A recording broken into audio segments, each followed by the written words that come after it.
계시록 7장 13절에서 15절 말씀. 장로 중 하나가 응답하여 나에게 이르되 이 흰옷 입은 자들이 누구며 또 어디서 왔느냐. 내가 말하기를 내 주여 당신이 아시나이다 하니 그가 나에게 이르되 이는 큰 환난에서 나오는 자들인데 어린 양의 피에 그 옷을 씻어 희게 하였느니라. 그러므로 그들이 하나님의 보좌 앞에 있고 또 그의 성전에서 밤낮 하나님을 섬김에 보좌에 앉으신 이가 그들 위에 장막을 치시리니. 아멘. 아멘. 네, 감사합니다. 네.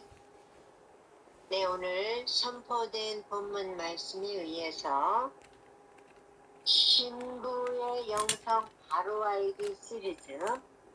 네, 오늘 네 번째 시간입니다.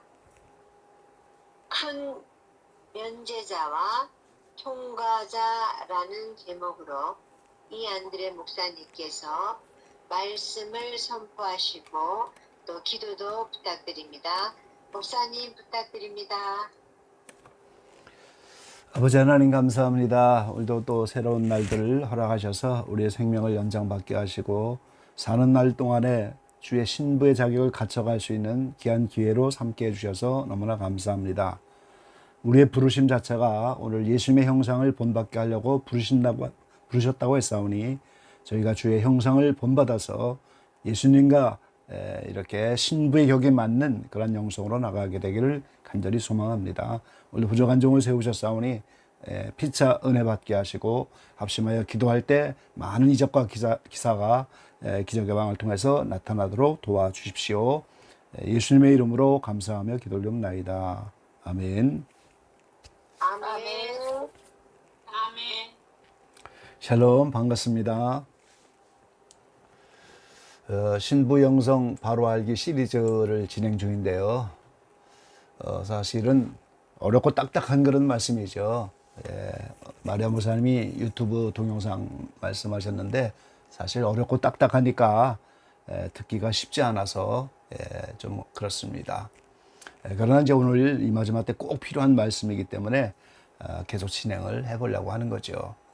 오늘은 네 번째로 큰 환난 면제자와 통과자 이런 제목으로 함께 은혜를 나누겠습니다.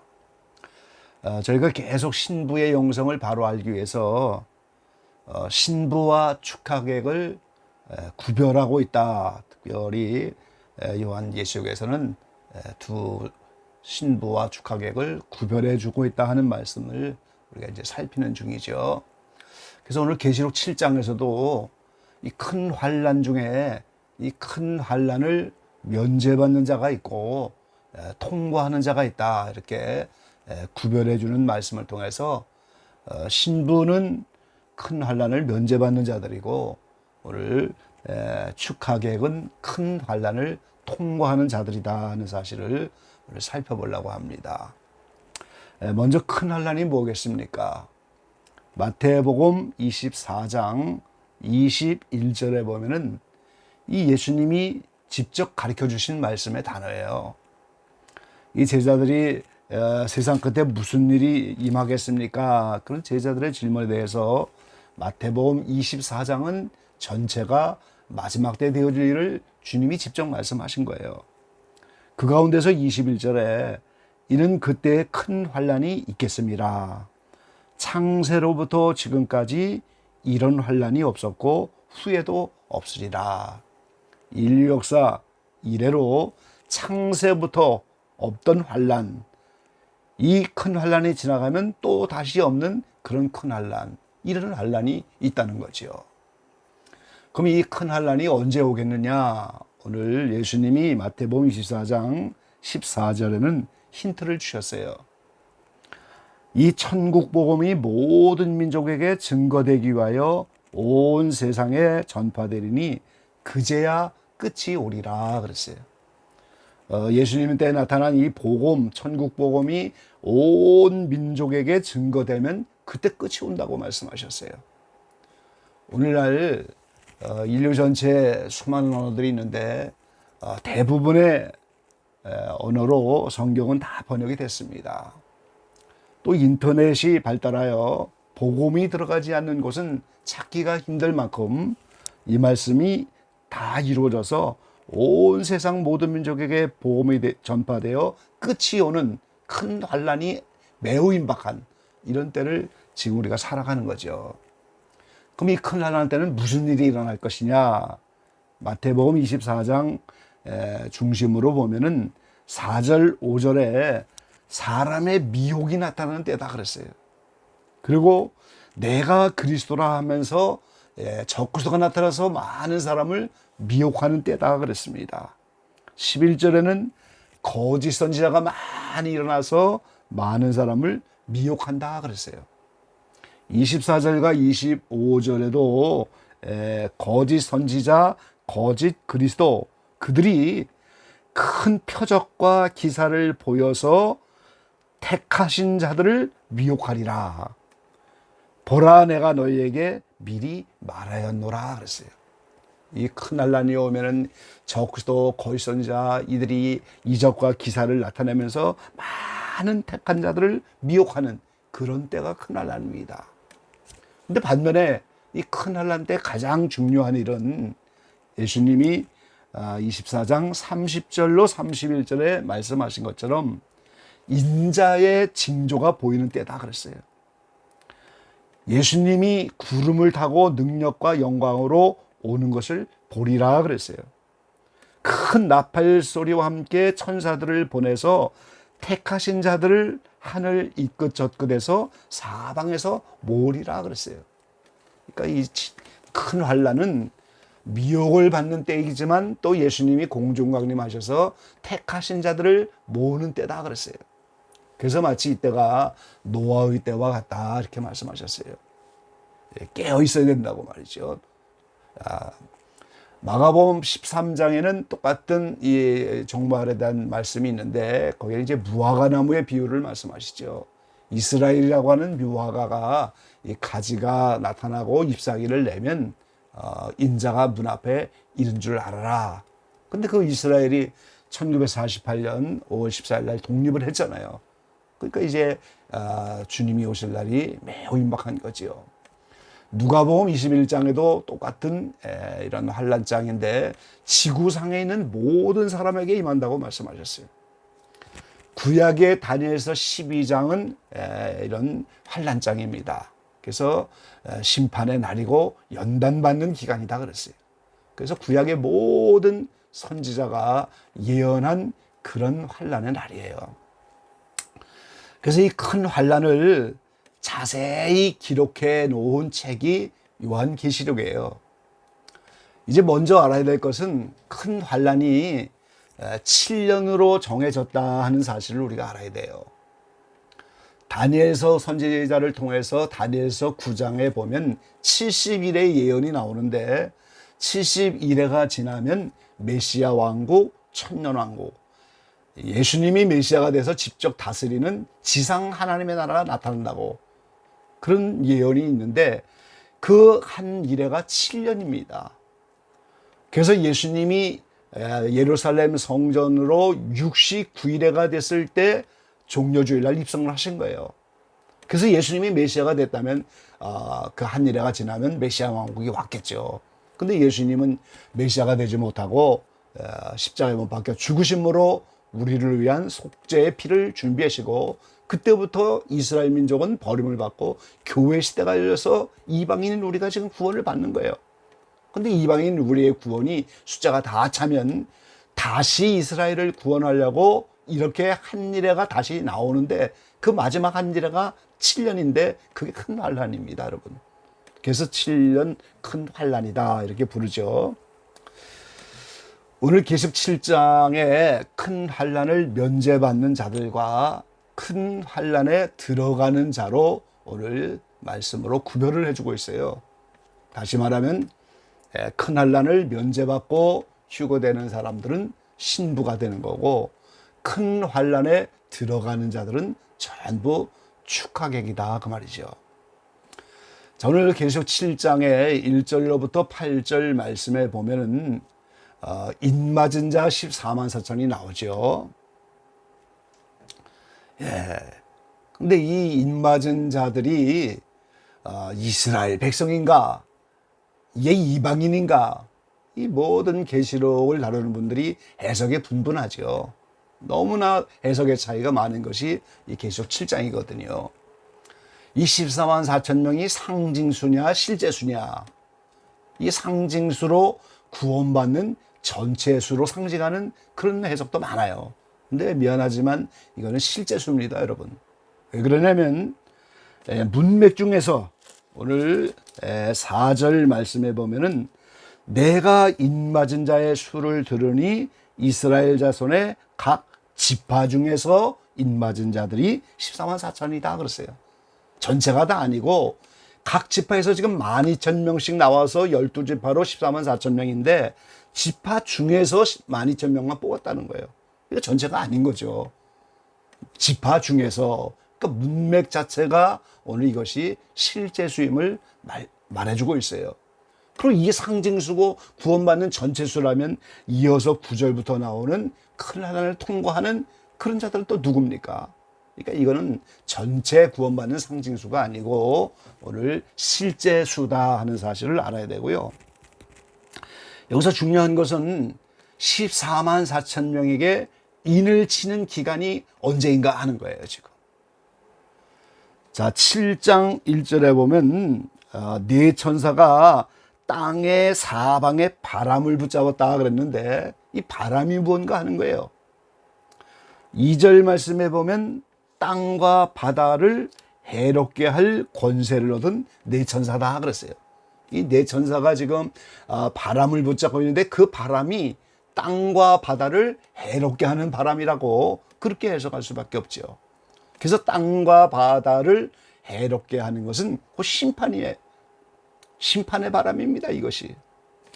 그래서 다니엘서 7장 2절에도 이제 네 바람이다 이런 말이 나왔고, 스가랴 6장 1절로 5절에는 네 바람이 나오는데 정확하게 백마바람, 홍마바람, 흑마바람, 어룽진 말, 요거를 이제 계시록 6장에는 청황마라고 나왔죠. 그래서 계시록 6장에도 인을 뗄 때 백마 탄자가 나오고 홍마, 흑마, 청황마 네 바람이 나와요. 그래서 이 네 바람은 뭐냐면 심판의 재료입니다. 이게 예수님이 계시록 19장면 백마를 타고 나타나잖아요, 지금. 그럼 예수님은 백마를 타고 입에 말씀에 검을 물고 나오셔서 공의롭게 심판하신다 그 말이에요. 그러니까 백마는 공의롭게 심판하는 바람이에요. 흑마는 기근입니다, 여러분. 홍마는 전쟁으로 심판하는 바람이에요. 청황마는 사망입니다. 전쟁이 일어나니까 죽고, 기근으로 죽고, 전염병으로 죽고, 공의의 말씀으로 심판받아 죽고, 그 죽는 모든 자가 다 청황바라면 그 바람 속에 다 들어가는 거예요.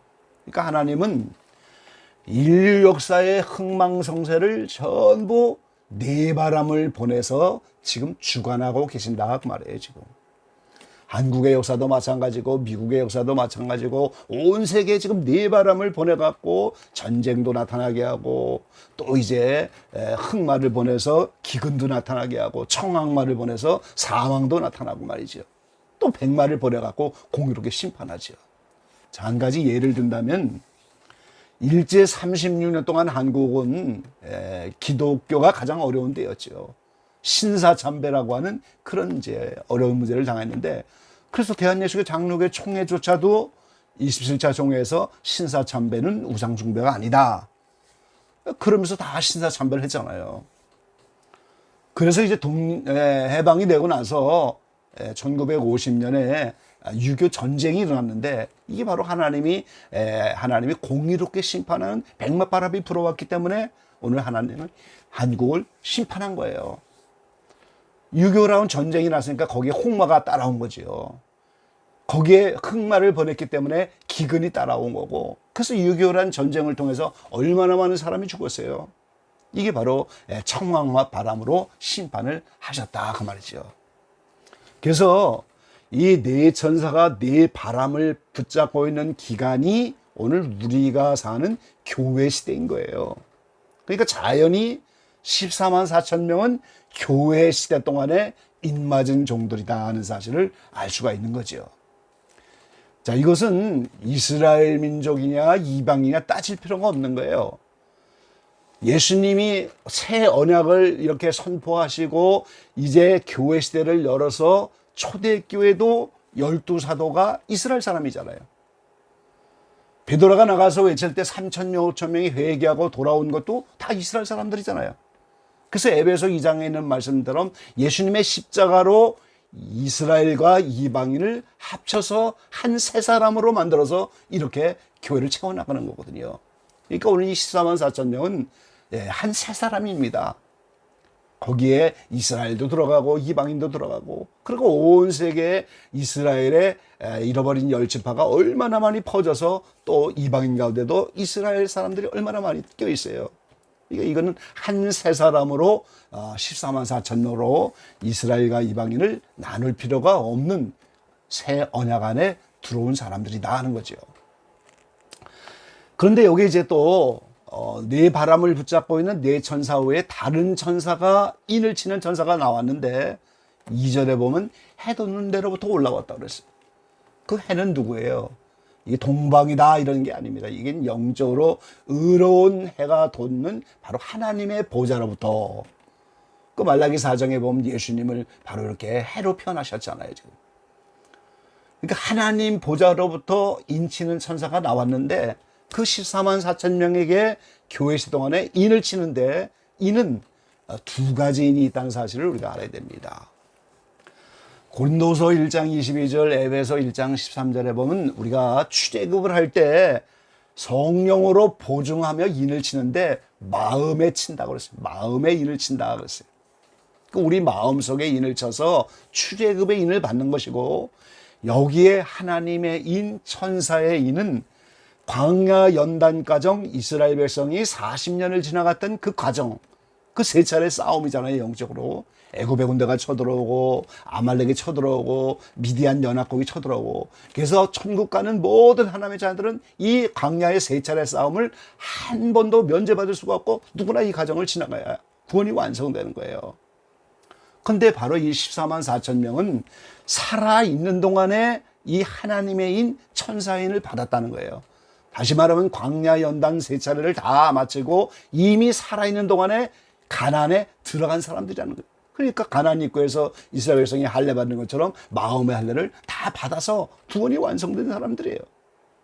그래서 계시록 14장 1절로 5절에 보면 14만 4천 명이 또 한 번 나오는데, 그들이 시온산, 땅에 있는 시온산이 아닙니다. 하늘에 있는 시온산 장막성전의 지성소에 들어가 있고, 그들의 영적 상태를 보세요. 이들은 거짓말도 없고 흠도 없고 이제 음행도 안 하는 자들, 육적인 음행이 아니잖아요. 하나님의 말씀을 선악과를 먹지 마라 할 때 지키면 그게 오늘 말씀을 지키는 거고 이기는 건데, 이거를 먹어서 선악과를 먹은 그 순간에 아담하와는 진 거예요. 그게 음행하는 거예요. 말씀을 떠나는 삶을 음행이라고 하는 겁니다. 그러니까 이들은 음행도 안 한다. 말씀을 다 지키는 자들이에요. 그러니까 어떤 환경 속에서도 원수사라는 말씀까지 다 지켜낼 수 있는 사람들이에요. 그래서 이분들이 바로 신부다, 그게 이분들이 이기는 장 거죠. 그래서 이제 상징수가 아니고 실제 수로 14만 4천 명이 교회 시대 동안에 오늘 이들이 영적 싸움 세 차례를 다 마쳤기 때문에 이들이 바로 예수님 공중 강림할 때 휴거되는 오늘 신부들이다 하는 사실을 우리가 알 수가 있는 거예요. 그래서 이거는 육적 이스라엘 백성들이 아닙니다, 여러분. 자, 마태복음 19장에 28절 말씀을 보면 이제 거기에 말씀이 나와 있어요. 예수께서 가라사대 내가 진실로 너희에게 이르노니 세상이 새롭게 되어 인자가 자기 영광의 보좌에 앉을 때 나를 쫓는 너희도 12 보좌에 앉아 이스라엘 12 지파를 심판하리라 그랬어요. 그러니까 12 사도가 이스라엘의 12 지파를 심판하는 거예요. 그래서 실제 요한계시록 21장 12절에 가보면 12 사도가 12 지파를 다 심판하는 그런 권세를 가지고 앉아있죠. 그럼 여기 보세요. 이스라엘 이 12제자를 12지파로 그대로 적용을 한다면 베드로와 안드레는 형제가 아닙니까? 야고보 요한은 형제잖아요 지금. 그러니까 이것은 영적 지파로 성령의 열매, 말씀의 열매, 빛의 열매로 나누는 천국의 영적 지파를 말하는 겁니다. 그래서 오늘 우리가 이 계시록 12장에 나오는 이것은 영적 지파의 모형이고, 그래서 야곱의 12아들 중에 다는 우상숭배에서 이렇게 버림을 받고, 요셉이 장자기 때문에 므낫세라고 하니까 함께 두 지파를 받잖아요. 그러니까 여기에 12지파는 이스라엘의 12지파가 아니에요. 영적인 12지파를 의미하는 겁니다. 그럼 여기서 답이 나오는 거죠. 자, 이 큰 환란은 버림받은 이스라엘이 구원을 받는 기간인데, 그 이스라엘 민족도 과거의 광야 40년에서 세 차례 영적 싸움을 다시 7년 대환란 속에 다시 한번 하는 거예요. 그래서 요한계시록에 7년 큰 환란 속에 첫째 화, 둘째, 셋째 화가 있는 거예요. 이게 같은 과정입니다. 첫째 화가 이제 바로의 군대가 쫓아오는 영적 싸움이고, 두 번째 화가 오늘 아말렉과 싸우는 영적 싸움이고, 세 번째 화가 오늘 미디안 연합과 싸우는 세 가지 싸움인 거예요. 광야 40년이나 오늘 큰 환란이나 다시 이스라엘을 구원하는 같은 과정이에요. 그런데 교회 시 동안에 이 개인적으로 세 차례 영적 싸움을 마친 사람은 큰 환란에 들어갈 필요가 없기 때문에 면제되는 거고, 나머지 개인적으로 이 세 차례 싸움을 마치지 못한 사람은 이스라엘이 받는 큰 환란 속에 집어넣어서 나머지 과정을 지나면서 구원의 길을 가는 겁니다. 오늘 좀 힘들고 어려운 말씀이지만 짧은 시간이기 때문에 이걸 자세히 다루지 못했는데, 오늘 14만 4천 명은 상징수가 아니고 실제수라고 하는 거, 그리고 14만 4천은 광야정을 다 마쳐서 예수님 공중 강림할 때 휴거되는 이기는 자들, 그들이 신부고, 나머지 오늘 큰 환란에 들어가는 사람은 전부 큰 환란을 통과하는 자들인데, 그들이 바로 축하객이고, 휴거되는 14만 4천 명 이기는 자들이 신부요 왕 같은 제사장이라면, 이 환란을 통과하는 자들은 오늘 백성들이에요. 그래서 오늘 계시록 7장 오늘 본문 가운데 하나님이 이들을 위해서도 장막을 치겠다 15절에 말씀하셨는데, 이들은 바로 하늘 장막 성전에 오늘 성소에 들어가는 성도들입니다. 14만 4천 명은 시온산 지성소에 들어가는 사람들이고, 오늘 이들은 성소에 들어가는 거예요. 그래서 딱 구별을 하고 있는 거지요. 지성소에는 바로 예수님과 한 몸 돼서 결혼한 관계, 계시록 12장에 해를 입은 여자가 되는 거고, 밑에는 성소에 들어가서 축하객이 되고 백성이 되고, 이렇게 지성소와 성소야 휘장이 딱 갈라주는 것처럼 오늘 신부와 축하객은 이렇게 분명하게 갈라져 있다 하는 사실을 알아야 되는 거죠. 예, 오늘 기적의 방에 많은 지체들 주님 오실 때가 매우 임박한, 정말 손톱 끝에 마지막 같은 이런 시간을 살아가는데, 큰 환란이 순식간에 우리 앞에 닥치게 됩니다. 여러분, 정말 얼마 남지 않은 시간인데, 오늘 신부의 영성을 깨달아서 오늘 기적의 방의 모든 분들이 새롭게 결단하고 각성하여 신부의 영적 삶으로 이렇게 달려가게 되시기를 간곡히 축원합니다. 아멘.